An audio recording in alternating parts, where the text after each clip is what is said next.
Bom dia de novo, dessa vez para gravação. Vamos começar aqui com a palestra. O título é Level Up, subindo de nível rumo à carreira na indústria de jogos. Eu vou começar me apresentando. Sou Flávio Lee Budoia, ou só Lee, para ficar mais fácil. Eu sou nerd, gamer, designer, pai e imigrante em terras geladas aqui na Finlândia. Nessa ordem, para manter a cronologia. Antes de qualquer coisa, eu quero começar aqui com um alerta para todo mundo.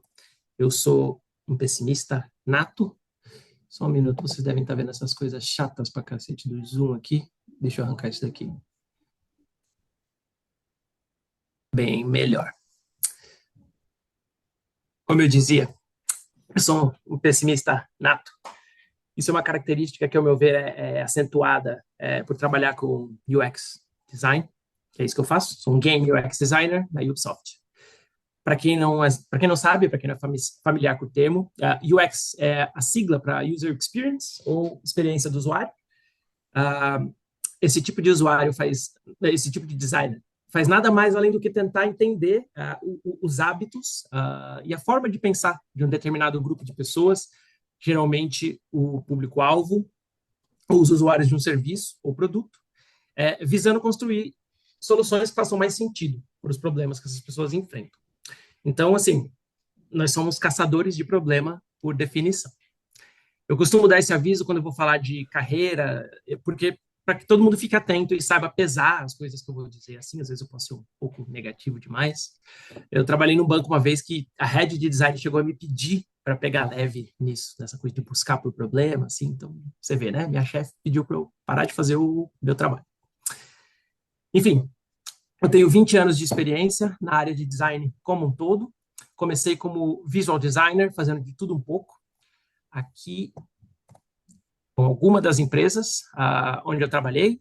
Passei por muitas agências de publicidade, estúdio de design, alguns nomes conhecidos do mercado brasileiro, principalmente de e-commerce. Trabalhei também um tempo com parte digital de organização de feiras, eventos, também tudo ali sempre com um pezinho na área de tecnologia, até que um dia, enfim, eu me entreguei de vez para esse mundo. Eu cansei, assim, de viver em discussões que só focavam em executar. Faz assim, faz assado, faz vermelho, faz azul.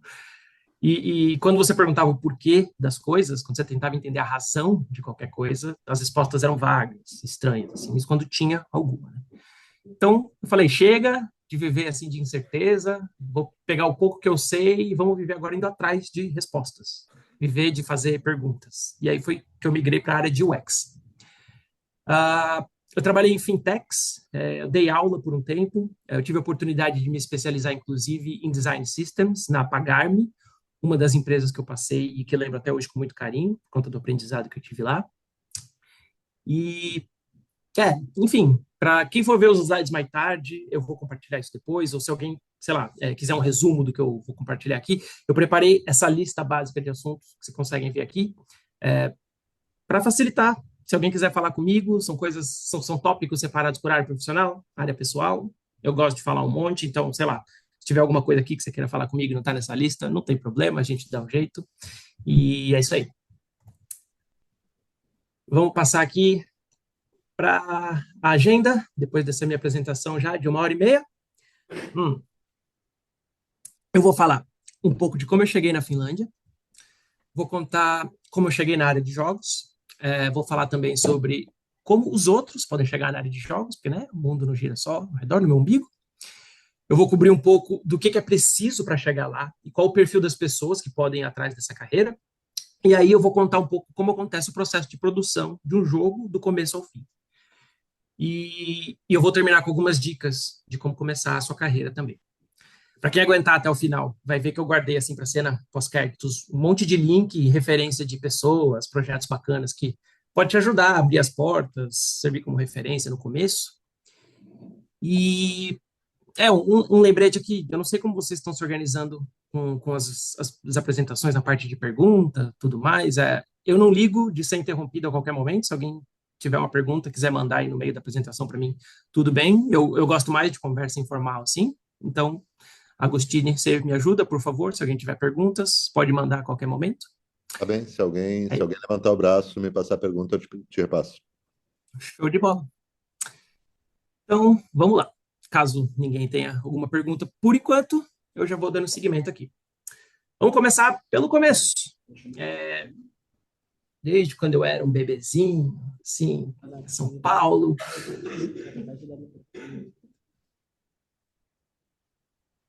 Pergunta? Não? Tá bom. Mas não vou começar tão assim lá do começo. Não vou falar de bebezinho ou vou em partes. Vai ter bebê no meio da minha conversa. Então, piada não é de tão inválida assim, mas ah, eu vou falar dessas coisas porque a minha carreira ela não é um filme romântico. Não vai ser uma história super bonita. Nossa, que legal. Estudou, foi lá, fez, queria, chegou. Não é tipo um dueto de Lady Gaga, Bradley Cooper cantando, nada disso. É mais um, sei lá, Cidade de Deus, uma coisa mais acerola e laranjinha, assim. E eu não tenho como contar a minha história na Finlândia sem falar do meu filho. Eu estava desenvolvendo e cuidando do design system da Pagarme, lá pelos idos de 2016 ou 17, talvez. Dá para a gente começar daí. Propósito para os não iniciados nesse culto do design. Design system é praticamente um Lego. Eu imagino que a maioria das pessoas aqui conheçam os Legos, talvez não conheçam o Design System, mas conheçam o Lego, né? Um monte de pecinha bacana, vários formatos, seguem um padrão determinado, um sistema de montagem. Design System é a mesma coisa. A partir desses padrões e desse sistema, você usa a sua criatividade para rearranjar as peças da forma que você puder e então criar o que você bem entender. Castelo, robô, flor, carrinho, caminhão, você faz a mesma coisa com produto. São os equivalentes, né? No mundo de design de produto e de UX. Você vai ter vários elementos, componentes, padrões e regras de design que você mantém e reutiliza como bem entender para criar qualquer outro produto. Era isso que eu fazia na Pagar.me. Eu gerenciava o design system de lá, estava criando o design system lá. Quando eu recebi um e-mail da Cegonha SA avisando que eu tinha encomenda, e aí eu pensei, minha nossa, o que eu vou fazer, né? Porque assim, Brasil, sol, praia de vez em quando, gente bacana para papear, sambinha para quem gosta, mas não é assim um dos lugares, vamos dizer, mais fáceis para quem quer jogar de dois, criar um terceiro jogadorzinho ainda. Então eu pensei, nossa, é agora ou nunca essa decisão de sair do país, de pensar em sair do país. Então, vamos tentar. Peguei o globo, girei, falei, aqui, caiu na Finlândia e mudei. Não foi exatamente assim, mas foi quase.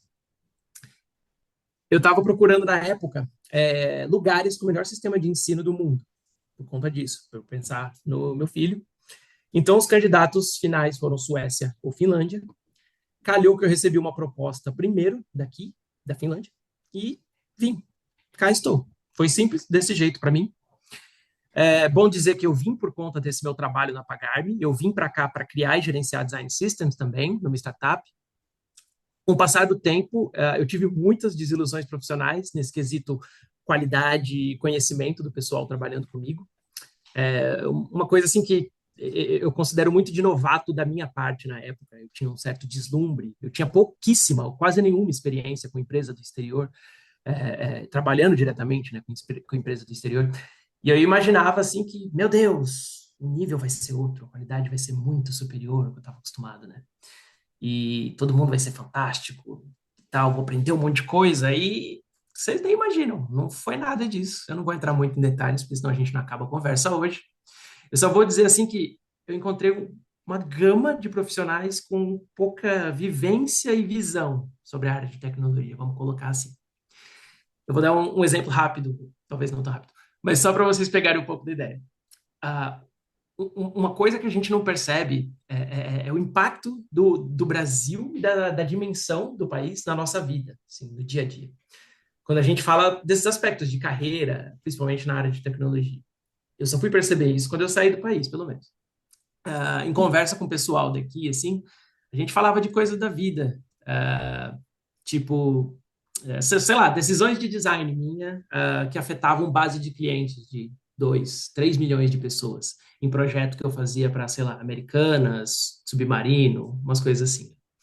Então era normal preparar campanha, esse pessoal todo, esse volume grande de gente, conseguir gente para pesquisa sem tanta dificuldade, sem ter que demorar dias para conseguir uma resposta, sabe? E tudo acontecia num tempo diferente, assim, numa velocidade diferente no Brasil. Principalmente para mim, vindo de São Paulo, né? Pessoal apressado, não sei o quê, metrô, trânsito. E eu ensinava essas situações, assim, conversando com o pessoal daqui, quando eu cheguei, base grande, projeto grande, e as pessoas ficavam tipo, oi? Como assim? Sabe? Extremamente surpresas. E aí foi que a ficha foi caindo para mim, né? Tipo, nossa, é verdade, né? Europa, tem países aqui que são menores que bairros de várias cidades nossas.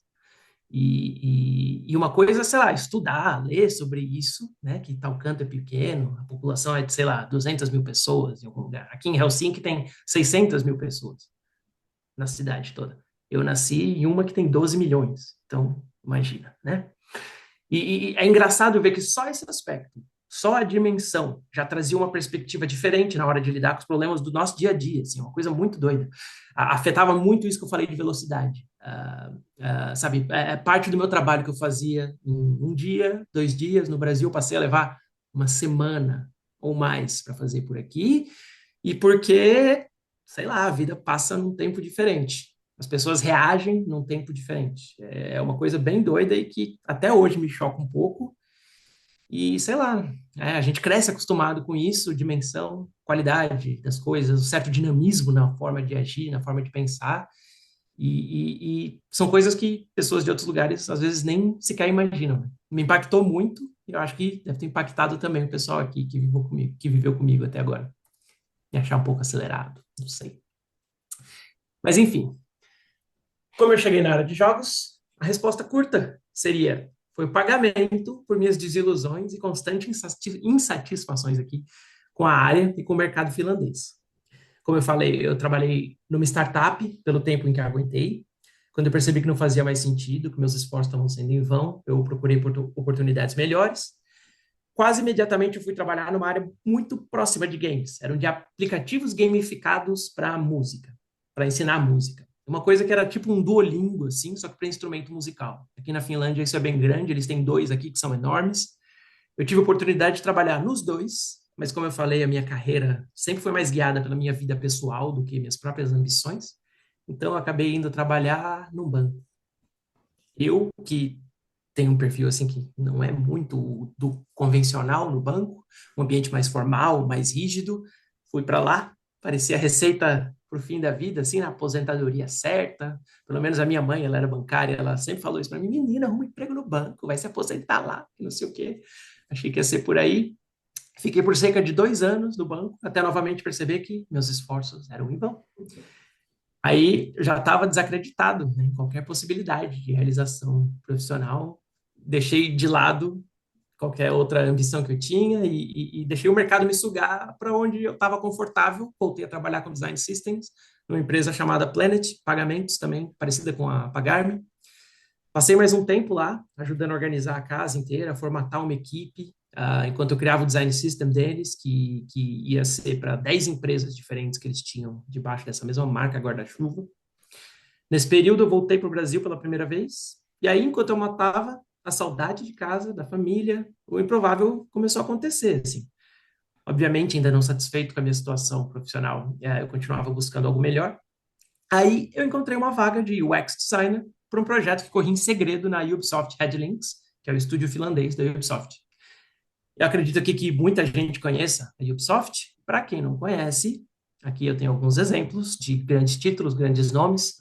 A gente tem o Rayman, eu espero que vocês consigam ver meu mouse. A gente tem o Rayman aqui, que é um personagem de 1000 anos da Ubisoft, muito antigo, com jogos de plataforma, tipo um Mario da Ubisoft. Rabbids, que é uma franquia muito engraçadinha, assim, cheio de humor, como se fossem os Minions. Eles têm até jogos com parcerias com a Nintendo, um jogo com Mario, é muito bacana. Tem série da Netflix, do Rabbids, tem muita coisa, animação. Just Dance, eu imagino que muita gente já deva ter visto por aí em shopping, livraria, sei lá, às vezes dá para ver o pessoal dançando no Kinect, alguma coisa assim, qualquer coisa que captura movimento e o pessoal se acabando de dançar. Assassin's Creed, eu acho que dispensa qualquer apresentação, né? Para o público mais maduro, mais adulto, tem Rainbow Six Siege, que é um dos carros-chefes da Ubisoft. Acho que a gente tem 80, 90 milhões de jogadores no mundo todo, atualmente. Tem The Division, Tom Clancy, The Division, também é um jogo mais adulto e é uma série muito famosa, única da Ubisoft, é um tipo de RPG de ação focado nessa coisa do sonho americano de viver um apocalipse, atirar em todo mundo. Tem Far Cry, também é um jogo de tiro, bem voltado mais para o público adulto. E Príncipe da Pérsia, que tem aqui uma relação direta com Assassin's Creed, eu vou falar mais disso mais tarde. Mas, enfim, eu, que toda vez que precisei trocar de emprego, sempre olhei para a empresa de jogos, eu estava acostumado a ouvir não de todas elas. Como em várias outras situações, eu esperava dessa vez, então, que eu ia receber um imenso não, né? Sempre as mesmas desculpas. Ah, você não tem experiência na área, blá, blá, blá, blá. Apesar de eu sempre duvidar que o trabalho de UX designer fosse variar tanto assim de uma indústria para outra. O trabalho é o mesmo, né? Enfim, por obra do destino, o não nunca veio. O que chegou até mim dessa vez foi uma carta proposta para que eu começasse a trabalhar na empresa. E aí, meu primeiro projeto ia ser apenas The Division, Heartland. É um spin-off de um dos carros-chefes da empresa. Não vou falar do resultado disso, que é um pouco triste, mas a proposta era uau. E aí, nesse momento, o nerd que habitava em mim saudou todos os nerds que eu conheci no caminho, que me ajudaram a chegar até aqui, e obviamente eu aceitei. E aí, hoje, o que eu posso dizer da minha situação aqui? Estou satisfeito? Não, infelizmente. Porém, eu estou me divertindo como nunca, pelo menos, né? Acho que talvez dê para ver na foto ali, no dia a dia no escritório, né? Não era dia a dia, era Halloween, mas enfim. Que eu continuo enfrentando, assim, os mesmos problemas existentes em qualquer outra indústria, e aí eu tenho alguns novos específicos e particulares da indústria de jogos. Enfim, eu falei que eu sou pessimista, né? Que eu estou sempre procurando problema, então vamos falar de problema. Quais são esses problemas que eu vejo na área? Vocês já devem ter percebido, sim, eu sou bom de ficar contando história, né? E esses problemas aqui, eles são, na maioria, ligados à minha função de UX designer. São coisas que eu vejo como bem ruins nessa competência, ter que convencer as pessoas da importância e da relevância da sua função, na maioria dos lugares onde você é contratado, sabe? Antes de começar a fazer o seu trabalho, eu acho isso uma coisa muito doida, muito cansativa. Ter que explicar para que me contrataram. Mas, enfim, como eu imagino que isso não seja assim tão interessante para vocês, eu vou falar dos outros problemas que eu achei que faz mais sentido, que são específicos da indústria de jogos. Muito bem. Traçando um paralelo com a indústria de tecnologia, que está ali a um pezinho de distância da de jogos, eu percebi que trabalhar com games pode te fazer se sentir um pouco assim na década de 80 ou comecinho de 90, quando muitas boas práticas da área de desenvolvimento ainda estavam se solidificando, sabe, ficando mais populares. Metodologias ágeis, a forma de lidar com o projeto, começar as coisas com conceito, um MVP, antes de evoluir para o produto final já codado. Enfim, uma gama de coisas assim que, meu Deus, eles ainda não fazem aqui. Ou ao menos não é tão difundido, não é tão comum. Assim. Então, isso para mim foi o primeiro choque gigante. Outra coisa que eu senti é que as equipes aqui, elas trabalham de forma isolada, em departamentos fechados, que não conversam muito entre si. De novo, uma coisa que para mim é bem dos primórdios do desenvolvimento de software, quando, sabe, tinha o designer ou o antigo arquiteto da informação, nem tem mais essa função hoje em dia, não conversava tão diretamente com o programador, aí as coisas iam acontecendo. Aí alguém só percebia um problema no projeto lá na frente, com código em produção e afins, e sei lá, acho que vocês já devem ter ouvido ao menos uma ou duas histórias tristes sobre isso na vida, assim. E muitos me surpreendeu que no mundo de desenvolvimento de games, muita gente ainda tinha essa visão retrógrada. Tipo, sou programador, não preciso saber para que serve esse negócio aqui. Só me fala o que eu tenho que fazer e eu faço. Aí alguém responde, ela, tá bom, bota um cavalo aí no jogo, é isso que tem que fazer. Aí saía, tipo, isso de resultado, tá lá o cavalo no jogo, né? Só não trocou ideia, é o que aconteceu. Tá? É cavalo? Toma cavalo. Enfim, outra coisa que eu descobri, e puxa vida, essa foi triste demais. Escorreu a lágrima aqui, escorre agora só de lembrar. Mas é que, pelo menos na minha realidade do designer, a indústria de jogos ela paga menos do que a de tecnologia. Eu tive que desistir, assim, por baixo de uns 25% do meu último salário para entrar na Ubisoft. Eu achei caro, tá? Mas fazer o quê? Era daquelas escolhas clássicas, né? E aí, você quer ser feliz? Quer ter razão? Eu escolhi ser feliz, salário é menos. Tem que fazer. Daí, o último problema que eu vou citar aqui é esse: sentir a área de jogos como um mercado instável, talvez seja o mundo, não sei, é discutível. Mas a minha sensação é que rola um medo constante nessa área do tal do layoff. Vocês devem ter ouvido falar de alguns nos últimos tempos, principalmente empresas de tecnologia. Tá na moda fazer layoff? Vamos mandar a gente embora. Uber, Apple, Microsoft. Aí tem aquilo que eu falei. Entre tecnologia e games, tem um fio de cabelo separando, muitas vezes. Então, se você procurar, você vai achar layoff na área de games. Vai achar na Blizzard, vai achar na Red Hill, é um estúdio grande daqui da Finlândia também. Vários estúdios sendo fechados, até das empresas líderes de mercado, assim, tipo Sony, sabe? É complicado. Dá uma certa angústia. Eu admito que isso não era algo que me incomodava tanto nas minhas outras posições, em outras indústrias, né? E agora eu passei a acompanhar com muito mais afinco a minha área e as movimentações financeiras, quanto que os jogos estão vendendo e tal, porque, né, precaução. Mas assim, eu vou falar umas coisas que, não sei, ajudem a pesar isso de uma outra forma aqui. Por exemplo, eu estou na Ubisoft, se eu não me engano, é a empresa que tem a maior força de trabalho do mundo, coisa assim de perto de 20 mil funcionários no mundo todo. É gente para dedéu, né? São uns 40 ou mais de 40 estúdios, assim, em tudo quanto é canto. Tinha até no Brasil um tempo atrás, fecharam. A Ubisoft, mesmo no meio dessa onda de layoff, ela demitiu coisa de, sei lá, 100, 120 pessoas só. É chato porque, né, ainda a gente perdendo emprego e tal, mas você vai comparar com outras que mandaram, sei lá, 2.000 pessoas para a rua de uma vez, dá para ver que, né, tem suas diferenças, assim, no mercado de acordo com o estúdio que você tá. Aí, assim, uma outra dica, life hack, que eu acho que é até sacanagem um pouco de mencionar, mas é o lugar onde você está empregado, assim, as leis trabalhistas locais. Eu admito que eu dei um pouco de sorte aqui. Eu não pesquisei isso a fundo antes de mudar para a Finlândia, mas aqui, apesar de não ter nada nem perto de uma CLT, que vai proteger seus direitos básicos, sabe, tipo férias, hora extra, essas coisas assim, a lei local, ela tem alguns pontos que impedem empresas de demitir funcionário a rodo, de forma trivial, assim. Então, fazer um layoff é uma coisa difícil demais aqui e extrema. Eu sei que eu mencionei que aconteceu um aqui recentemente, mas foi chocante, assim, todo mundo ficou, nossa, caraca, como assim? Estão fazendo um negócio assim?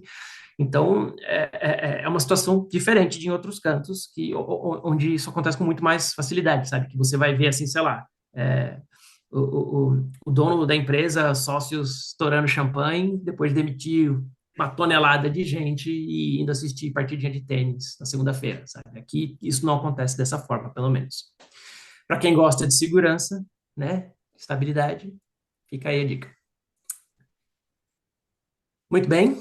Eu estou assumindo que não tem nenhuma pergunta, então estou só continuando, tá? Ah, tem uma pergunta aqui. Eu vou Ah, pedir para o beleza. aluno, eu vou pedir para ele se apresentar e fazer a pergunta diretamente para ti. Uhum. Isso é isso, cara? Não, não vai aparecer. Não, Ah, tá. pode. Opa. Meu nome é Pedro. Oi. Eu também eu quero muito ser game dev e eu tô estudando muito para isso.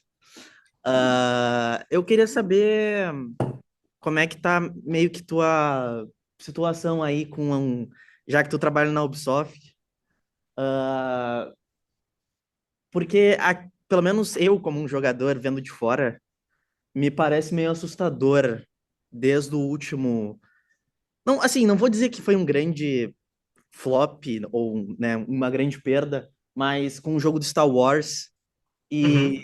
parece que as últimas fichas da Ubisoft estão pro Assassin's Creed, o novo que vai sair. E aí eu queria saber um Uhum. pouco mais aí como design, tu que trabalhou no Assassin's Creed, né? O Não. que que tu acha?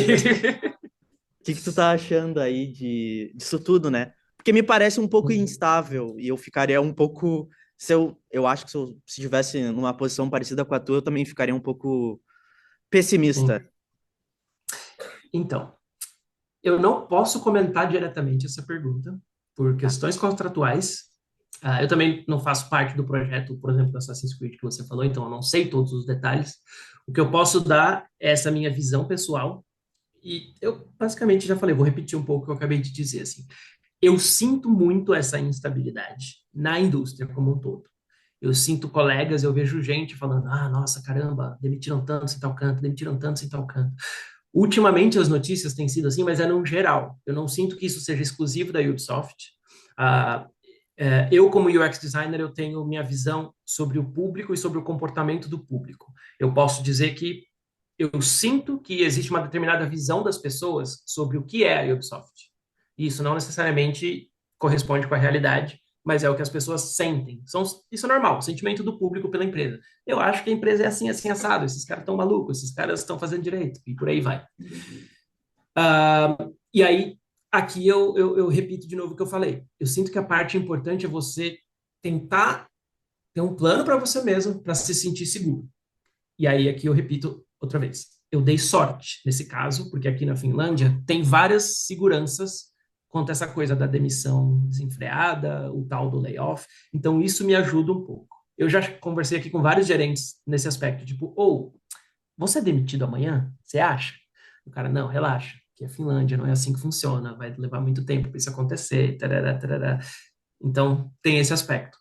Eu acho que isso é o máximo que eu posso comentar desse assunto sem ser atacado por um exército de advogados por hora. Não, Espero que isso ajude.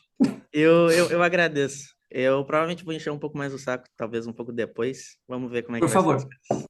fique à vontade. Obrigado, senhor. Muito bem. Mais algum? Nesse momento, não. Ah, tem mais uma. Quer vir aqui, Patrícia? Tá, vamos tentar ver se o microfone funciona para. Beleza? Não, não. Meu nome é Patrícia e eu faço ciência da computação e eu gostaria de saber como é que está o mercado para quem gosta de fazer modelagem 3D, que é o que eu gostaria de trabalhar, e qual caminho tu me recomenda para chegar nesse lugar na empresa. Consegui se Eu ouvi, escutar. acho que só uma parte só, alguma coisa sobre o mercado 3D, modelagem. É isso. Como é que seria o mercado para quem quer trabalhar na área de modelagem 3D? Ah, eu diria que você está muito melhor encaminhada do que eu, assim, porque tem muito mais vaga, que muita gente gosta. Assim, vai depender do projeto, obviamente, mas a área é muito grande. Eu vou cobrir essa parte de área mais em detalhes, assim, diferentes aspectos de carreiras que você pode seguir. Vou dar exemplos de vários projetos, mas depende, assim, se você vai entrar num estúdio pequeno, num estúdio grande. Por exemplo, a Ubisoft tem 350 milhões de projetos diferentes, vai ter todo tipo de profissional lá dentro. Tem alguns outros estúdios, inclusive, que eu vou mostrar aqui mais para frente, que eles são especializados sei lá, arte 2D, pixel art, e por aí vai. Então, vira uma coisa mais nichada. Mas, meu Deus, hoje em dia, trabalhar com modelagem e 3D é padrão, você vai achar vaga pra cacete, assim, sem sombra de dúvidas. Tem muito menos de UX design, por exemplo, ouvi dizer. Mas espero que isso responda por hora. Eu vou falar mais disso ainda daqui a pouco, tá? Pode seguir, então. Beleza. Vamos lá, deixa eu ver aqui se eu estou no lugar certo. Como outros podem chegar na área de jogos? Como chegar lá, né? E agora eu só falei da minha experiência, o que rolou comigo. Vou tentar falar um pouquinho mais sobre outras possibilidades. Aqui tem um pouco de história nesse slide. Para quem não sabe, isso é um Famicom. No Ocidente, conhecido como NES, famoso console da Nintendo, que fez a indústria se encaminhar hoje porque ela é, basicamente, se transformar no que ela é hoje em dia. Enfim, como eu falei ali atrás, uma das razões principais de eu ouvir tanto não era a falta da tal experiência na área, né? Então, conseguir um pouco de experiência no campo específico em que você quer atuar ajuda bastante. E aí, aqui eu quero dizer assim, se você gosta de jogos e quer se tornar, sei lá, technical artist, que é a pessoa que implementa vários dos aspectos visuais do jogo, quase um desenvolvedor front-end, vamos dizer assim.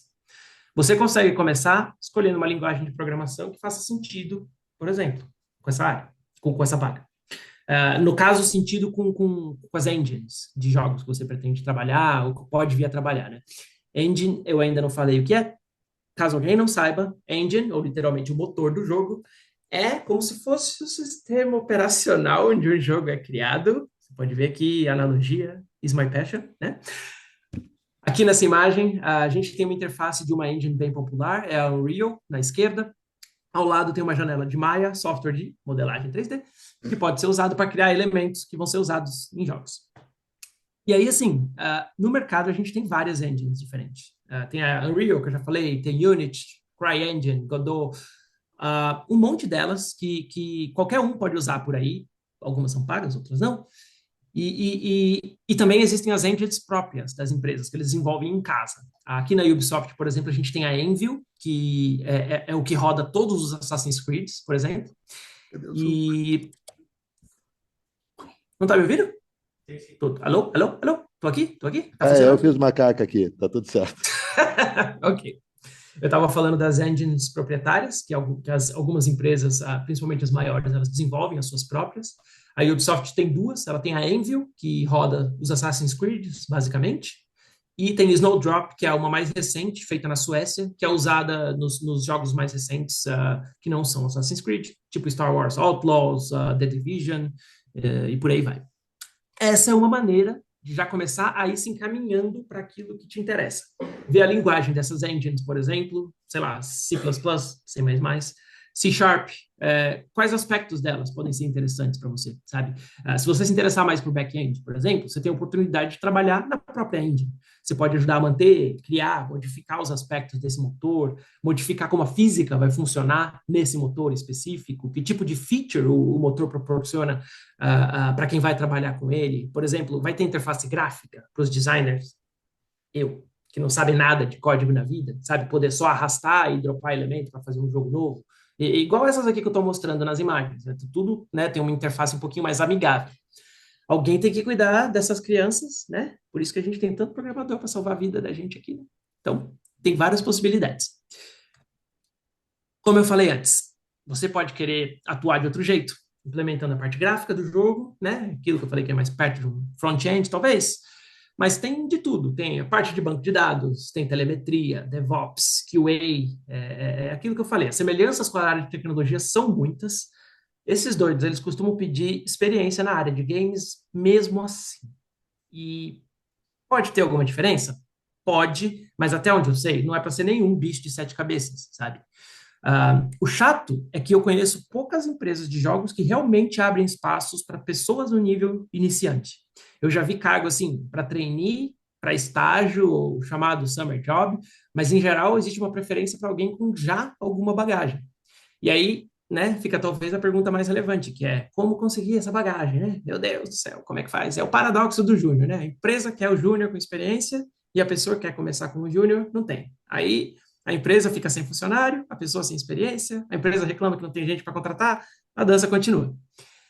Enfim, na área de jogos, tem uma alternativa muito boa para isso, que muitas vezes resolve esse problema, e é a tal da Game Jam. Para os não iniciados, o que é uma Game Jam? São eventos e encontros onde as pessoas que trabalham e querem trabalhar com jogos se reúnem para criar alguma coisa junto. É praticamente um hackathon, focado em jogo. Geralmente tem um prazo fixo e curto para desenvolver o conceito do jogo e criar uma versão inicial jogável, né? A coisa assim de um dia ou final de semana direto. É muito comum as pessoas se encontrarem, acampar, passar ali 48 horas direto, tentando criar um jogo, e muitas vezes dá certo e muito certo, assim, sai muita coisa legal só desses projetos de Game Jam, sabe? Acho que junta essa coisa da pressão de não ter muito tempo, mas a vontade de fazer alguma coisa acontecer, e sai coisa fantástica, tipo isso aqui, ó, Celeste. Isso aqui é uma pérola, é uma ode às Game Jams, nasceu de uma que durou 4 dias e foi feita inicialmente por 2 canadenses apenas. Esse cara aí, Noel Barry, e esse outro mano aí, Matt Thorson. Depois de verem o potencial que eles tinham na mão, eles foram expandir a coisa para um lançamento de verdade, bem maior, e aí chamaram nossos conterrâneos do estúdio Mini Boss. São esses aí da foto. Eram 3 pessoas, Pedro, Heidi e Amora, que ajudaram com o roteiro, localização, que é a parte de tradução, né, para português, fizeram o design dos personagens, ajudaram na implementação e tudo mais que envolvia pixel art. Foi coisa pra caramba, assim. E esse jogo, ele é premiadíssimo. Levou o troféu de jogo do ano na categoria indie do Game Awards, que é o Oscar da indústria de jogos, né? Então, assim, não tem muito o que falar mais sobre Game Jam, sabe? Vai que o negócio é bacana. E aqui eu tô falando de um jogo só, mas tem números que saíram nesse mesmo processo. Então, assim, imagina, né? Você já não chega no zero para uma entrevista, você já vai ganhando uma bagagem. Ao mesmo tempo que se aprende muito sobre desenvolvimento de jogo, você conhece pessoas, você amplia suas conexões, você vai descobrindo, né, novas oportunidades. Então, assim, se você está interessado, mas sente que precisa aperfeiçoar alguns dos seus skills, procurar game jams locais é um ótimo caminho. Fora essas dicas, depois eu vou falar também de alguns outros lugares para procurar vaga, lugar específico, assim, LinkedIn principalmente, mas tem alguns outros cantos, alguns links, sei lá, canal de Discord, algumas coisas assim. Eu vou listar isso tudo depois na minha apresentação e junto com os outros nomes legais também para seguir, para ficar de olho nessas coisas, tanto do Brasil quanto de fora. Mas agora eu vou falar um pouquinho dos perfis das pessoas que podem entrar nessa área. Como eu já falei, por mais contraditório que seja, né, as empresas sempre apreciam um pouquinho de experiência prévia, embora não dê muito espaço para as pessoas conquistarem essa experiência. Eu acho que isso é um problema de várias indústrias, mas aqui fica ainda mais acentuado. O bacana é que na área de jogos, apesar do que a gente pode imaginar, não na, mas a área de jogos ainda é um negócio. E isso, sei lá, é meio bobo de falar, mas às vezes a gente esquece. Estamos fazendo jogo, mas ainda é um negócio, ainda é uma empresa, tem que dar lucro. E você tem muitos perfis diferentes de pessoas que você vai precisar lá para fazer o negócio todo funcionar. Não precisa ser só designer, só programador. Jogos são produtos digitais, né? Mas tem vários aspectos neles, por exemplo, que aproximam eles da arte. Então, se você é uma pessoa com perfil muito artístico, mais do que um profissional de tecnologia, também é bem-vindo. Você vai ter profissionais ali focados só em criar arte conceitual para novos jogos, você vai ter gente só focada em criar cenário, vai ter gente só focada em iluminação, 3D, ilustração dos mais diversos tipos possíveis, e por aí vai. Da mesma forma que também tem os profissionais extremamente focados em programação, geralmente o GPP, Gameplay Programmer, QA, que significa uma coisa completamente diferente da área de tecnologia, apesar de ter o mesmo título.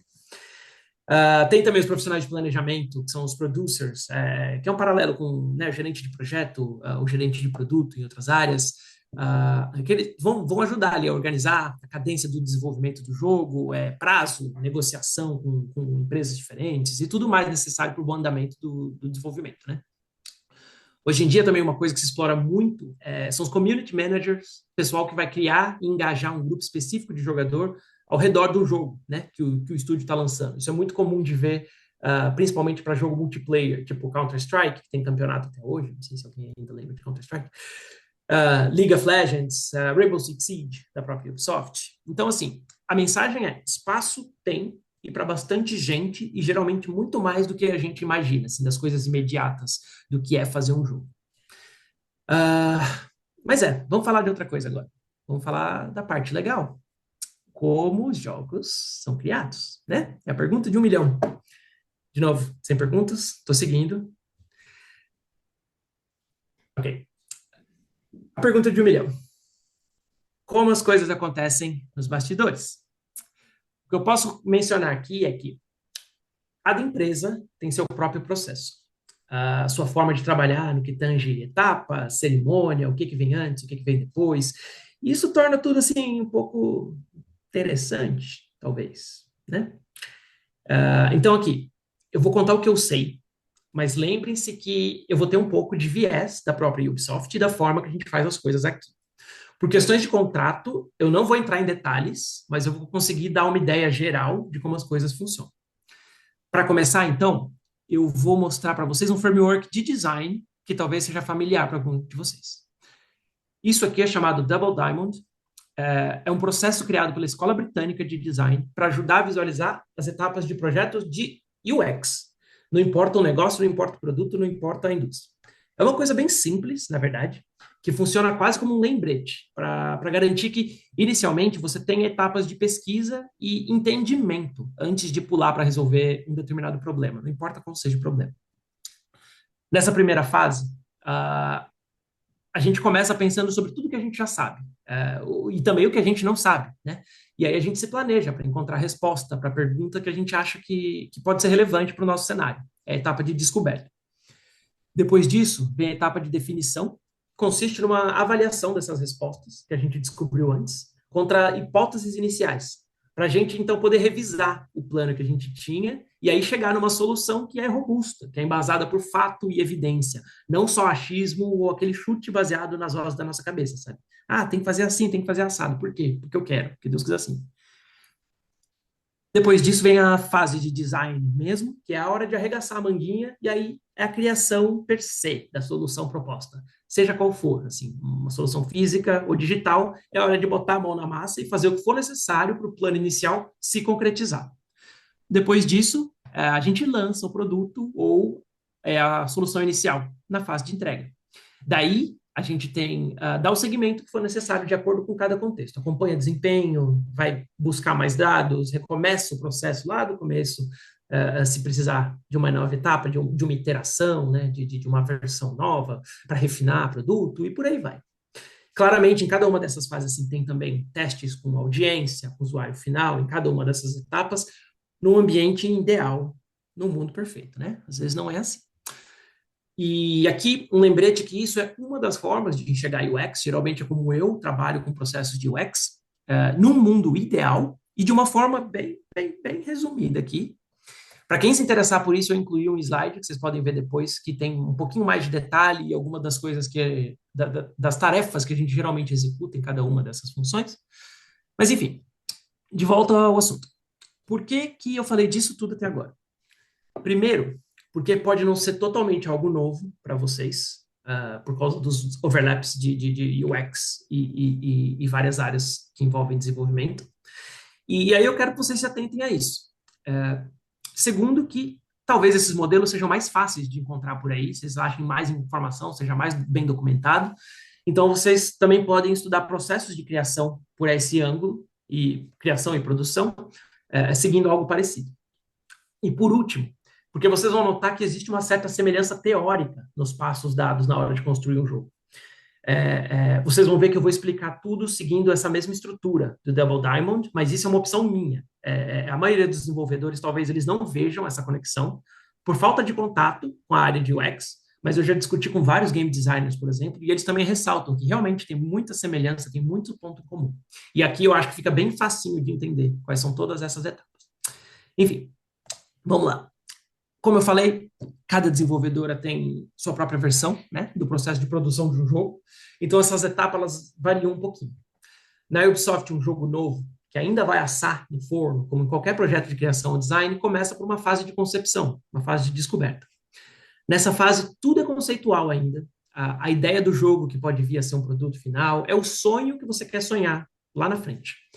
É geralmente uma das fases mais legais de olhar para um jogo em retrospectiva, para depois voltar e ver assim, qual que era a ideia inicial e o que ele acabou se tornando ao longo do processo. Eu acho isso muito bacana, pelo menos. Aqui eu tenho alguns exemplos. Para quem não sabe, Assassin's Creed, um dos maiores sucessos da Ubisoft, nasceu lá atrás, em 89, num jogo que rodava em DOS, chamado Príncipe da Pérsia. Então imagina assim, né? Pensar no conceito desse jogo e ver que anos depois, olha o tanto que ele expandiu e onde ele foi parar, né? Aqui não é exatamente concept art, mas é a arte da capa do jogo na esquerda e uma do material de divulgação no Japão na direita. E aí aqui, assim, aqui é sem preto e branco, eu tenho um material de rascunho que foi de um storyboard. Aqui a gente tem um salto geracional que vai lá para 2003, mais ou menos, o jogo já estava mudando bastante, já estava ficando mais 3D, né? E aqui a gente começa com um pouco de concept art de verdade do que viria a ser a nova cara do Príncipe da Pérsia. Sem príncipe dessa vez. As primeiras ideias era de ter que resgatar um pequeno príncipe e só, mas o seu papel seria de um assassino. E dessas primeiras imagens aqui, você já consegue ver a ideia assim, de um cenário cheio, multidão, prédios da época, né? Já estava tudo lá, mais ou menos. Até fechar o conceito final do que viria a ser um dos maiores títulos da Ubisoft. Aqui tem um aspecto interessante do protagonista, nessa parte nessa etapa de concepção, o cara aqui que chamava Altair, o assassino, eu descobri enquanto estava preparando essa apresentação, veja só. Durante essa etapa de concepção, eles testaram vários tipos de design para o personagem principal. Eles começavam com uma coisa que era muito mais próxima do Príncipe da Pérsia, o jogo antigo, né? Daí eles foram mudando a roupa, mudando detalhes e tentando deixar o personagem mais pontiagudo. Nisso, eles chegaram nesse conceito que eu estou mostrando aí, que é uma coisa pegada, que eles tiraram de uma ave de rapina. E aí, a partir disso, surgiram vários traços interessantes que se mantêm até hoje na série, quase 20 anos depois do primeiro jogo. Essa semelhança com a águia, por exemplo, os detalhes do gorro dele. Tem uma coisa que um dos diretores de arte explica, que ele aplicou esse conceito em vários aspectos, como, por exemplo, na animação, quando o personagem pula, fazendo a capa, o tecido se distorcer como se fosse uma asa estilizada. Também no ato do salto em si, né? O personagem pula para atacar o inimigo de um jeito que seria o ataque da águia mergulhando ali para pegar a presa dela. E, bom, fora tudo isso, além desses aspectos criativos, também é aqui nesse momento que a gente se preocupa com a camada de negócio do jogo. Por exemplo, timing, quanto tempo se estima para usar, né, para criar o jogo do início até o fim? Qual que vai ser o orçamento para o projeto? Ou quanto investimento vai ser necessário? Detalhes técnicos básicos já, desde o começo. Por exemplo, qual engine vai usar? Quais outras tecnologias vão ser necessárias? E aí se avalia a qualidade geral de um projeto baseado nisso, a sua ambição, a sua viabilidade. O projeto ele passa depois por um período de imersão e pesquisa, geralmente com um time ligeiramente maior aqui, onde os desenvolvedores têm a chance de testar, errar e testar de novo, criando vários protótipos para validar essas suas ideias iniciais, aprender e iterar. Essa fase inicial, ela pode durar bastante tempo, assim, bastante. Vamos chutar aqui, assim, 1 ano, 2, talvez. Obviamente, isso falando de uma empresa do tamanho da Ubisoft, né, que tem dinheiro caindo dos bolsos, e um estúdio indie, por exemplo, não tem como passar 2 anos só nessa fase inicial, porque, né, o dinheiro vai acabar, coisa mais complicada. Bom, assim se encerra essa fase de concepção, e aí a gente entra na parte de pré-produção. Aqui, como o nome diz, começa os preparativos para a futura fase de produção. A gente começa a revisar os integrantes que vai precisar na equipe. Tem todo mundo disponível já? Vai precisar contratar mais gente? A gente já tem todas as tecnologias que pretende usar? Já está tudo aqui? Já está tudo no lugar? E aí, fora isso, começa a se preocupar com outros aspectos artísticos do jogo também, principalmente a narrativa e a história. Aqui a gente começa a dar forma à fantasia que vai ser vivida pelo jogador. Na fase anterior, a gente discutia, né, o sonho, qual que seria a visão geral do projeto. Aqui esse projeto começa a ganhar peso. A gente se aprofunda nos porquês do mundo funcionar, como funciona, do personagem ter as suas motivações e afins, para que aí, quando a gente chegue na fase de produção, a gente tenha pelo menos algumas das questões principais, se já não tiverem todas respondidas, tenha pelo menos um desenho bom assim na cabeça dos diretores, da equipe que está liderando o desenvolvimento. Aqui, de novo, mais alguns exemplos de Assassin's Creed 1. A gente vê vários estudos sobre diversos aspectos do personagem principal num outro momento, o Desmond aqui agora. A gente começa a expandir o mundo, né? Aonde vai ser essa história? O que a gente vai mostrar dessa área específica, desse recorte do mundo que a gente quer fazer? Quem vão ser os inimigos? Por que vão ser esses inimigos? Aqui tem uma fala engraçada do diretor de level design desse jogo. Ele fala num livro, todo mundo nesse time, no começo, não tinha muita certeza de para onde estava indo. Era um jogo onde você podia subir em tudo. Mas para quê? Tá, ele é assassino, mas o que ele faz? Até que finalmente alguma coisa aconteceu e tudo se encaixou. Eu acho que nessa época eles não tinham esse processo assim tão documentado, né? Não sei. Mas essa etapa de pré-produção, ela continua até culminar, então, numa das primeiras vezes em que a gente pode ver o jogo em ação de verdade, tomando forma. Chama First Playable, ou uma demo jogável, com alguns aspectos chaves do jogo. E eu trouxe algumas imagens dessa First Playable do Assassin's Creed. Vocês me perdoem, eu não vou rodar vídeo na apresentação, comigo sempre dá errado, então eu prefiro só trazer as imagens, um GIF no máximo assim. Quem tiver interessado pode só digitar esse título, Prince of Persia Assassins 2004, qualquer coisa assim, que vai achar o vídeo facinho. Esse vídeo, a propósito, ele ajuda a gente, a data dele, né? Ajuda a gente a ter uma noção das coisas. Pensa comigo, esse jogo foi lançado em 2007. Esse protótipo era de 3 anos antes. Então, você veja aí, quando que esse projeto deve ter sido iniciado, né? Para chegar nessa etapa, first playable, lançar depois, 3 anos e tal. Mas olha só, pelas imagens aqui, ó, dá para ver que era tudo bem cru ainda, né? Mas já mostrava o mais importante, a aura do jogo, assim, a fantasia de ser ali um tipo de espião assassino no tempo antigo. Obviamente, era uma versão bem longe da final ainda, sem muitos detalhes, focado realmente nas partes mais importantes do que o jogo pretendia trazer como atrativo. Porém, essa demo aqui é muito importante para consolidar esse trabalho feito da concepção até esse momento. E aí permitir que comece a ficar tudo mais tangível, né? Vocês ouviram ali eu falando do diretor de level design, que estava perdido. E é para isso que essa demo serve, para ajudar todo mundo a se achar, para ver se o planejamento ainda faz sentido e tal. E é aquilo, como empresa de tecnologia, nada nunca é resolvido por uma pessoa só, um departamento só. E aí, quando se trata de um jogo, as coisas podem ser tão grandes, ficar tão distantes de um time para o outro, que muita gente não consegue visualizar a imagem inteira, né? O todo da ideia, antes de ter alguma coisa assim, uma demo jogável. Então, ela faz isso. Ela garante esse alinhamento da equipe e que faz com que todo mundo consiga ver o que os diretores, os leads estavam dizendo e propondo até então. Aqui eu tenho uma comparação, ó, da diferença do que é o protótipo e do que é o jogo final. Não precisa nem dizer qual é qual, né? Mas então, com a demo, mais uma vez pode acontecer essa revisão do planejamento técnico. Tem mais uma coisa aqui também que acontece nesse momento, e eu acho que é uma característica da Ubisoft, mas é nesse momento também que eles começam a olhar para a estratégia do serviço lá na frente, quando o jogo estiver lançado e funcionando. Por exemplo, como vai ficar a retenção de cliente? Como a gente vai fomentar engajamento? Vai ter DLC? DLC, para quem não sabe, é conteúdo extra do jogo que você baixa. Missão nova, mundo novo, modo novo de jogo, assim, essas coisas. Mas é isso, vai ter? Não vai? Qual vai ser o tamanho disso? E por aí vai. Daí, a gente finalmente chega na etapa de produção. O grosso do desenvolvimento de jogos acontece aqui, e é a parte que leva mais tempo, não tem conversa. É aqui que todo mundo vai produzir todos os assets, todo o código do jogo, vão fazer modelagem, todos os processos de design, física, mecânica, renderização, sonorização, efeito visual, captura de movimento, tudo, tudo, tudo. Então, assim, você pode ver que eu fui bem sucinto no slide ali, porque é literalmente isso. O que não tem ainda no jogo, o que precisa ser feito, vai acontecer aqui.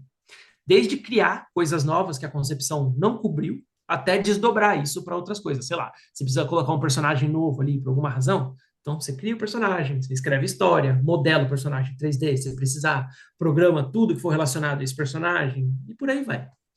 E aqui, assim, os times, eles geralmente se dividem por área do jogo. Sei lá, quem vai cuidar de menus? Quem vai cuidar de inventário, a parte dos itens que você ganha, né? Carrega e usa no jogo. Quem que vai cuidar de combate? Quem que vai cuidar de missão principal, conteúdo extra, movimentação, veículo, enfim, tudo. E geralmente essa fase, ela tem 3 grandes momentos ali, que é o alfa, o beta e a master. Durante o estágio de alfa, a gente entrega todas as features de um game, todas as funcionalidades. Sabe, tudo que o pessoal imaginou lá atrás que o jogo ia fazer. É de tiro, então tem que ter arma, tem que ter cenário, personagem que você vai poder escolher, essas coisas. É um Assassin's Creed da vida? Pô, tem que poder escalar tudo quanto é canto, tem combate, você se esconde, etc, etc. Tudo o que vai permitir o jogador realmente sentir e alcançar o estado final do jogo, sabe? Tem que já ter aqui a história do jogo, a narrativa toda ali, os diálogos, as motivações, os desafios. O jogo todo tem que estar num nível assim que te permita sentir ao menos uma parte muito concreta da experiência final que se pretende entregar para o jogador lá na frente. Essa imagem aqui do exemplo não é um alfa de verdade. Esse tipo de material é muito difícil de achar e geralmente fica guardado a 7 chaves. Você é proibido de compartilhar por trocentos contratos diferentes nessas empresas grandes. O jogo indie geralmente é mais aberto com essas coisas, eles compartilham, mas eu não consegui achar. Eu escolhi essa imagem porque ela ilustra muito bem, principalmente se você lembrar dessas outras imagens do jogo que a gente viu até aqui agora, algumas delas. As cores diferentes, os elementos se sobrepondo ali num canto, que pode ser um bug, mas pode ser só os elementos em tamanho diferente ainda, que nesse momento, mas é bem o tipo de coisa que você encontra no alfa. Tá tudo lá, tudo funciona, mas tem muito problema para arrumar, tem muita aresta para parar aí. Depois vem o beta. Calma, isso na tela não é Assassin's Creed. Aqui a gente já está quase lá.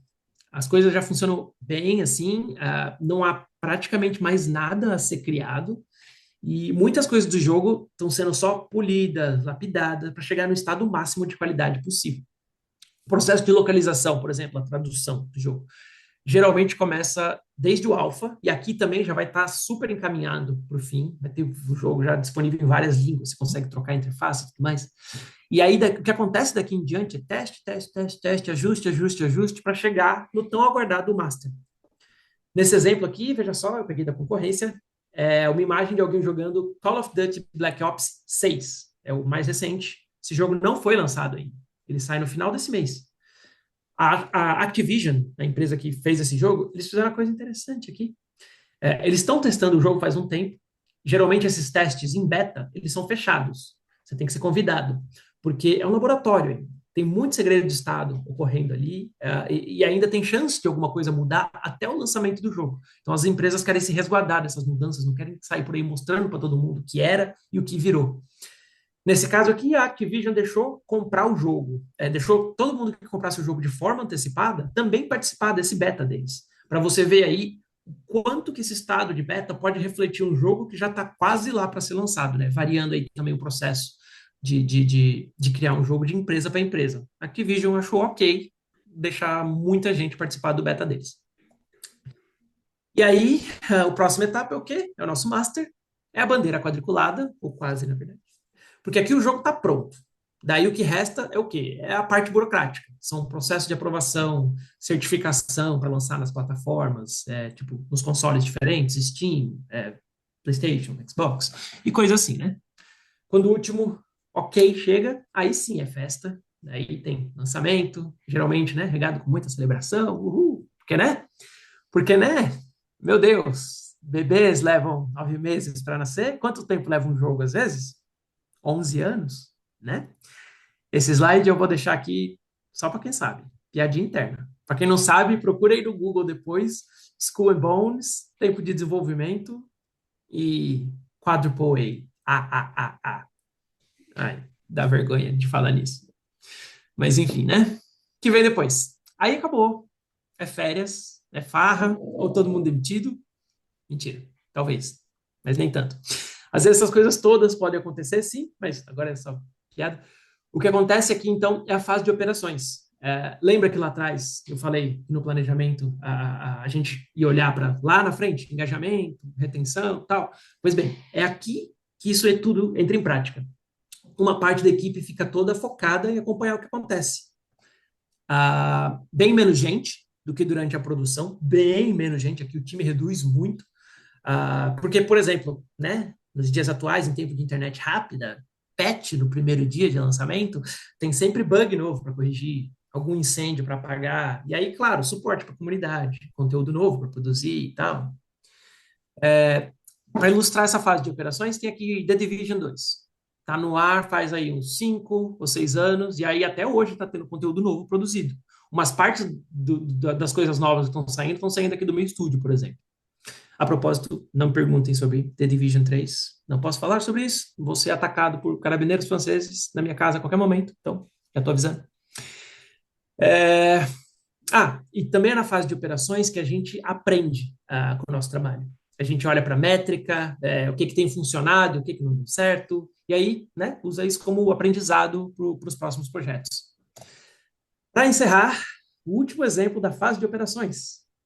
Em 2013, a Ubisoft estava lançando Assassin's Creed Black Flag, que tinha temática pirata, com batalha naval. O que eles fizeram? Na Comic Con de San Diego, a Ubisoft levou só uma réplica real do navio, as cores estão erradas. Mas a estrutura, as velas, era tudo muito próximo, né? E aí, obviamente, lá dentro você jogava o jogo, você testava antes de todo mundo, tinha exposição de item na época, de exposição de item de época, né, das coisas de pirata e tudo mais que eles usaram como referência histórica, tinha cosplayer, aquela farra, né? Teve até tiro de canhão em algum momento do negócio. Então, isso é a fase de operações, é tiro, porrada e bomba, literalmente, entendeu? E esse é o fim do processo de criação do jogo, né? Você terminou, você vai estar aí, só o Frodo jogando o anel na montanha. É isso. O o processo acabou, mas isso não significa que eu vou parar de falar. Claro que não. Mas agora tudo vai ser um pouquinho mais rápido, eu prometo. Tem alguma pergunta até aqui? Ou vocês preferem que eu termine mais uns, sei lá, 5, 10 minutos e a gente faz só pergunta e conversa? Eu acho que tu finaliza e a gente abre uma sessão de perguntas. Fechou, tá bom. Ah, beleza. Como eu sei que eu falei muito, eu vou resumir aqui rapidamente os pontos importantes de como você começar nessa indústria. Vamos lá. Começando por praticar, como toda indústria de tecnologia, jogos também sofrem com vagas para júnior. Todo mundo quer experiência, todo mundo quer alguém que já tenha até lançado, sei lá quantos jogos, assim. E a realidade é que isso é difícil. Muito mais jogos são cancelados ao longo de um ano do que são lançados, sem dúvida, assim. Eu estou aqui há 2 anos e eu não lancei nenhum ainda. Eu bati na porta, vi o selo de aprovação vindo e, pum, tava com champanhe 51 no freezer, não saiu. Estamos esperando aí ansiosamente pelo primeiro crédito alcançado. E isso é comum. Então, assim, pratiquem seus hard skills no que te interessa. Estude por conta, se envolva em projetos pessoais, game jams e afins para ganhar experiência e começar a mergulhar mais no universo de verdade. Isso, por consequência, vai te levar à segunda dica, que é conhecer pessoas. Se aproxime de recrutadores, se faça ser visto, frequente eventos, mesmo que seja online, conheça mais gente que tem interesses parecidos com o seu, sabe? Tirando alguns seres estranhos, estão se tornando cada vez mais a exceção ao invés da regra nessa indústria, a comunidade de games é bem aberta, receptiva, solidária. Então, assim, é fácil encontrar gente querendo colaborar com você, trocar ideia, aprendizado e tal. Isso também é muito importante, né? Expanda suas conexões. O próximo passo me parece algo natural nesse processo, que é preparar seu portfólio. Ainda que você não trabalhe com design, com outros aspectos artísticos, é importante você estar pronto para conseguir demonstrar o que você já fez e o que você faz. Muitas vezes você vai ver que um obstáculo na sua carreira pode ser um recrutador que não entendeu bem o que você estava falando, porque às vezes o recrutador não é técnico. Ele não sabe de verdade o que você está falando, ele sabe que ele tem que contratar alguém. Só que aí ele olha para um exemplo do seu trabalho e fala: não, tá bom, beleza, é isso que a gente está procurando, a gente precisa de você. Então, né? Um complemento para isso tudo usem o LinkedIn, eu já mencionei. Eu sei que é uma rede que é pouco agradável para muita gente, mas não tem muito jeito. Tem muita coisa lá, informação e networking. Eu tentei colocar umas outras coisas aqui, uns outros canais, mas eu recomendo o sacrifício. Agora aqui uma dica de ouro. Use e abuse e se orgulhe muito das oportunidades que a gente tem assim no Brasil. A gente é uma potência em diversas áreas. Se a gente é bem aproveitado ou não, isso é outra história. A questão é que a maioria das coisas que a gente faz por aí são fantásticas quando trazida para um contexto internacional. Já falei, a velocidade com que a gente trabalha, os problemas que a gente enfrenta, a dimensão das coisas que a gente lida, tudo isso acrescenta demais no nosso background, vocês não fazem ideia. Então, assim, valorize isso e saiba usar de forma esperta, sabe? Sei lá, um exemplo é que a maioria dos jogos hoje em dia sai com legenda e dublagem em português, virou padrão na indústria. Português brasileiro, não é português europeu, não é de Portugal. Já vi vários portugueses dando piti aqui por causa disso. Se não fosse por conta do nosso mercado, nossa audiência, vários países lusófonos ao redor do mundo não iam ter isso ao seu dispor, sabe? E as empresas, elas reconhecem isso, elas olham para cá com atenção, elas sabem que tem muita coisa boa para sair daqui. Aqui em Helsinki mesmo, por exemplo, aconteceu algum tempo atrás o PGC, um evento de games, que boa parte dele era voltado para o intercâmbio Brasil-Finlândia. A nossa embaixada estava lá, tal. Eles trouxeram vários devs daqui do Brasil para compartilhar a experiência deles aqui na Finlândia. Tem também a Gamescom Latam, né, que é um outro grande evento com atenção mundial, sediado no Brasil, e que mostra como que acontece aí, é visto com atenção pelo mundo afora. Esse ano eu lembro que tinha quem lá de super celebridade, o cara da CD Projekt, Pavel Sasko, alguma coisa assim, da empresa que fez Witcher, Cyberpunk. Então, assim, tem sempre muita gente, sabe, importante, relevante, parruda, indo ver o que a gente está fazendo no Brasil. E aí, minha última dica agora, que vai soar o rei da contradição, né? Mas pratique seu inglês. Não precisa ser fantástico. Não precisa ser fluente, nem fazer biquinho ou falar com Lord inglês, levantar dedinho para tomar chá. Se quiser, pode. Tudo bem. O meu eu aprendi jogando, por exemplo. O que precisa saber é se comunicar. O inglês, goste ou não, vai abrir portas. E se o Brasil é um polo, com o domínio de inglês, assim, ele vira um trampolim para você ir para qualquer lugar, sabe? E veja meu exemplo. Eu estou na Finlândia. As línguas oficiais aqui são finlandês e sueco. E adivinha o que eu falo no trabalho? Inglês. Pois bem, pensa na Ubisoft como um todo. A empresa é francesa, e ainda assim a língua oficial da empresa toda é o inglês, né? E aí, fora assim, que além das oportunidades de carreira, você desbloqueia um monte de conteúdo extra na vida, pô. A gente tem muita coisa boa feita no Brasil, autores brasileiros e tal, e aí a gente vai só agregar isso, vai ter autores gringos. Agora, mais 5 minutos, eu juro, e a gente encerra. Aí eu posso tomar mais café aqui em paz. Eu tenho aqui agora uma série de links e pessoas, projetos e coisas interessantes para acompanhar, para quem não conhece, para quem já conhece, vai ser mais informação bacana. E aí eu vou falar só rapidinho aqui alguns números da indústria de jogos, porque isso eu não abordei muito, mas eu acho muito bacana falar isso aqui em voz alta. Às vezes são coisas que a gente não olha. Vamos lá. Indústria de jogos. Tem 50 anos, é uma indústria razoavelmente jovem. Só que ela movimenta mais de 200 bilhões de dólares por ano no mundo. É mais do que a indústria do cinema e a indústria da música. No Brasil, ela movimenta 13 bilhões de reais por ano. E a gente é o 10º maior mercado no mundo por conta da nossa capacidade de consumo. A gente gosta muito, a gente joga muito, mas a gente não gasta muito porque, né, estamos comparando com dólar e euro, a gente fica um pouco mais abaixo. Mas com o crescimento econômico do Brasil, a gente tem estimativas de que, sei lá, até 2030 a gente salte para ser o 6º maior mercado consumidor de jogos do mundo.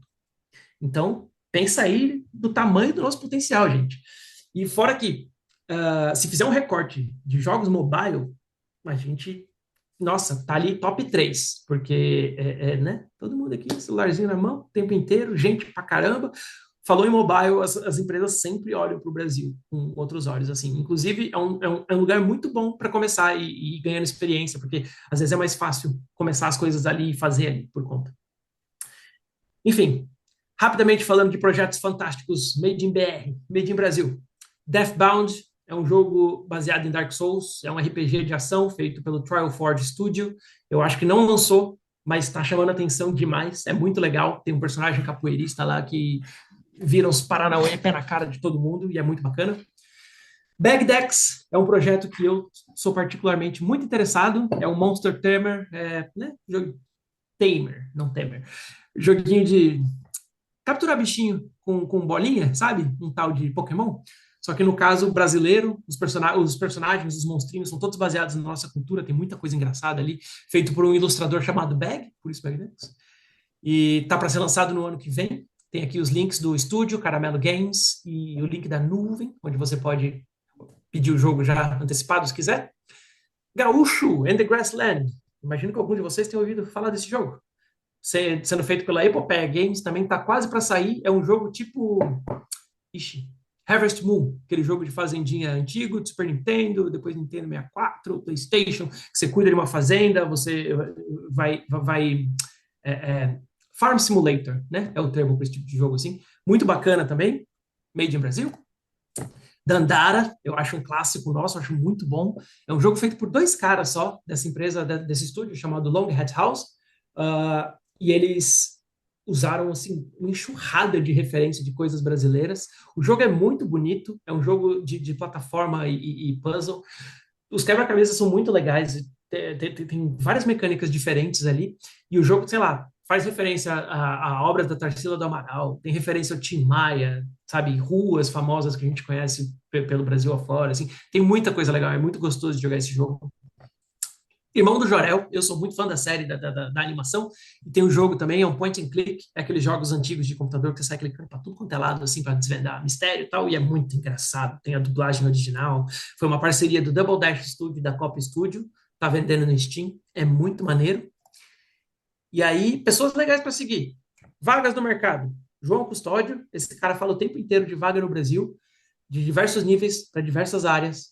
Mariana Muniz, mesma coisa, ela tem várias dicas ali para gente que está começando, para gente que já tem um pouco mais de experiência. Pietro Amaral, é um cara que eu gosto demais de ver o conteúdo dele, ele é game designer, ele tem um podcast que chama Game Design de Bolso, onde ele cobre tudo, não só game design, mas vários aspectos diferentes de desenvolvimento de jogos. Tem a Samantha Geraldini, ela é UX designer, game designer, escritora, já participou do podcast do Pietro, ela fala muito também de board games, para quem se interessar sobre isso. A gente tem a Ariel, game developer, fundou o coletivo Trans de Game Devs aqui em São Paulo, é vice-presidente do Hug, que é um outro projeto também muito legal para conectar pessoas game dev brasileiro.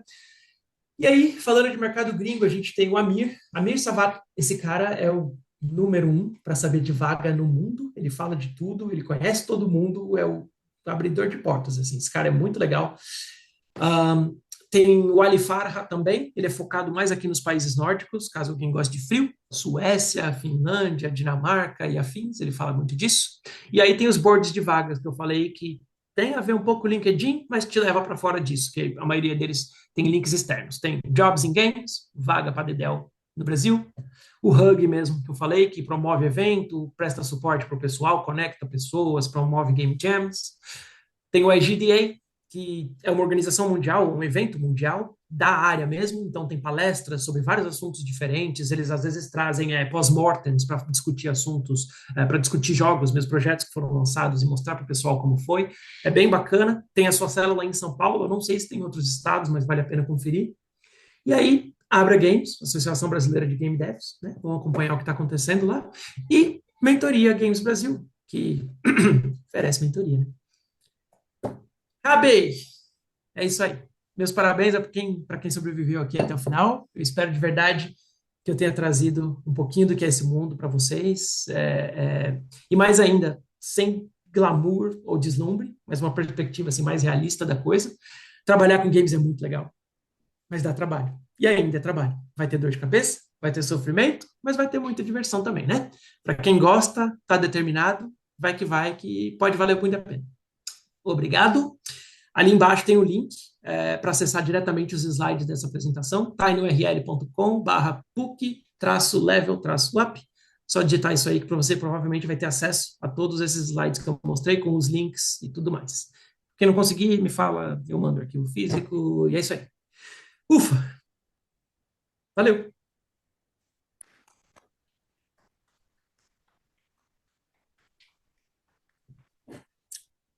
Fábio, muito obrigado. Vamos abrir para perguntas. Quem é que queria fazer uma pergunta ali de trás? Quem é que é? Tu queres vir aqui fazer a pergunta diretamente para não dar microfonia? Eu vou parar de compartilhar aqui minha tela só, aí vocês me veem grandão e a gente conversa. Eu pedi para fazer daqui, que daí não dá microfonia. Com o microfone eu acho que fica aqui um pouquinho melhor. Beleza? Então, estamos no teu tempo. Se tiver pergunta, a gente vai levando. Tá? Te apresenta e... Oi, tudo bem? Opa, Sou o beleza. Marcos. Tu tinha mencionado no iniciozinho da tua apresentação que esse é um mercado bem estável em que você está trabalhando. Tu tinha também mencionado, tentando explicar o Just Dance, que era um jogo que se jogava com Kinect. Isso não existe há quase uns 10 anos agora, realmente. Tem razão. Para exemplificar o quão muda rapidamente assim esse mercado. A minha pergunta diretamente era, tendo em vista essas mudanças em rápido ritmo, tu já teve que mudar a tua filosofia de design assim num instante? Tipo, tu viu, por ser uma indústria bem pública assim, tu vê qualquer cara assim no Twitter falando mal de um jogo por qualquer razão. Tu viu alguma crítica assim e pensou, putz, realmente, não dá para mais fazer jogos desse jeito agora, assim? Olha, essa questão ela é complexa, porque tem muitos níveis. Uma coisa que talvez eu pudesse ter mencionado com mais ênfase ali. Eu senti, quando eu entrei na indústria de jogos, que o papel do UX designer na indústria ainda é secundário. E isso, para mim, é uma coisa muito maluca e muito doida de ver assim em vários níveis, porque a minha expectativa era o extremo oposto. Principalmente quando a gente pensa, sei lá, em acessibilidade, em entender o que as pessoas querem, o que buscam e como, sei lá, desenvolver desafios para elas, tal. O que acontece muito é o quê? O game designer é o cara que dirige isso. Então, é dali que vão surgir essas preocupações e tal, com como está o mercado, como a gente deve levar um jogo, como a gente deve inovar, a gente deve ficar aqui dentro da casinha porque é seguro e tal. Então, tem muitos fatores que vão atrapalhar a resposta ideal disso. Vai depender, sei lá, de quem está fazendo o jogo, quem é a empresa, quanto dinheiro eles têm para gastar, quanto dinheiro, sabe, o que esse jogo representa para a empresa. Tipo, isso aqui é o que vai fazer todo mundo pagar as contas e ter o que comer amanhã, ou, sei lá, é só para deixar um investidor feliz e lançar mais um título remastigado de uma série nossa. Então, tem muita coisa aí mexendo nisso.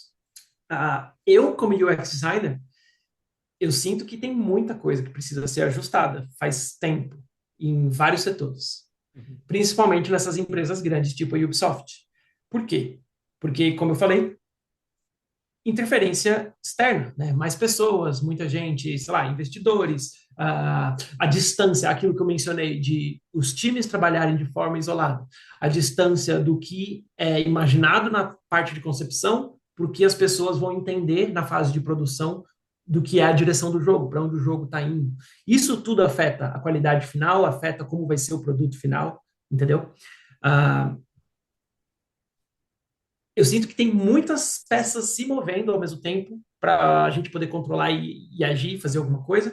É nessas aí que muita gente acaba se sentindo confortável em estudos indie por conta do tamanho. A estrutura é menor, é mais enxuta, é uma coisa que dá para comparar mais com trabalhar numa empresa de tecnologia, numa startup, que está ali, sei lá, uma mesa, o time de design de um lado, o time de desenvolvimento do outro, o dono da empresa ali no canto fazendo ligação e resolvendo treta de grana, e já era. Alguém levanta e fala, oh, tem que fazer isso. Beleza, vamos. Vira, faz e age muito mais rápido, sabe? Ah, e aí, não sei, eu estou falando um pouco de indústria de jogos, mas eu acho que isso é uma coisa em geral da vida. Assim, é uma das minhas insatisfações que eu falei lá atrás, que eu sinto que tem muito a ver com UX. Às vezes pode ser só bobeira minha e pode ter muito a ver com trabalhar em empresas grandes no geral, sabe? Um papinho que talvez você já tenha ouvido que, nessa empresa, para fazer uma mudança, é como fazer uma curva com o barco, demora, não sei o quê. Então, tem disso. Certo. Bom, obrigado. Espero ter respondido. Ajudou bastante. Ajudou bastante. Mais alguém, gente? Não? Pode vir. O Pedro vai voltar. Bora. Vai lá, Pedro. Vim encher o saco mais uma vez. Vamos. Essa parada de comunicação, para mim, eu acho que é muito importante. E, claro, eu sou o cara nerd também e eu prefiro programar. Isso é óbvio. Eu gosto muito de RPG, eu gosto de número, eu gosto de trabalhar com essas coisas. Mas eu já vi tantos jogos, às vezes não sendo tão bons por falta de comunicação, que isso me fez querer entender, que eu sempre falo, né, a big picture do que é um jogo. Um jogo não é só a gameplay é importante, ela é. Só que a música é igualmente importante, a arte é igualmente importante. E eu queria saber a tua opinião, assim, porque eu não sou nenhum grande artista. Eu comecei bem recentemente a tentar fazer uns rabiscos e tentar trabalhar essa habilidade, do mesmo jeito que no início desse ano eu também comecei a tocar instrumento. Essas duas áreas são duas áreas que eu tô gostando de praticar como hobby, mas eu vejo a importância. E claro, obviamente eu tô na faculdade para programar, então obviamente a coisa que eu mais dou importância. Mas eu queria saber a tua opinião, assim, se realmente vale a pena eu continuar tentando. Não preciso ser bom, nem desenhando, nem tocando, mas entender. Vale a pena continuar? Cara, com certeza. Eu sempre sou a favor da gente expandir nossos conhecimentos para o maior número de áreas possíveis. Falando como UX designer, eu sou generalista. Desculpa. Eu entendo de tudo um pouco quando a gente fala de UX. Tem gente que costuma usar uma coisa que eu odeio no mercado, que é UX UI, e adicionar uma barra, e eu poderia fazer uma palestra só sobre isso. Mas é uma falta de visão de mundo, de entender o que a gente está falando, que é sobre isso a conversa. Eu acredito que um profissional, quanto mais diverso o conhecimento dele, mais ele tem a ganhar, porque, meu Deus, você entende mais coisas. Óbvio que você pode se especializar numa coisa só, mas, gente, conhecimento nunca é demais, pelo amor de Deus. Então, assim, profissionalmente falando, você não precisa saber de arte, se você não quer. Tranquilo. Mas vai te ajudar? Poxa, com certeza. Vai te ajudar muito, sabe? Eu perdi a linha de raciocínio da sua pergunta. É café demais, é café.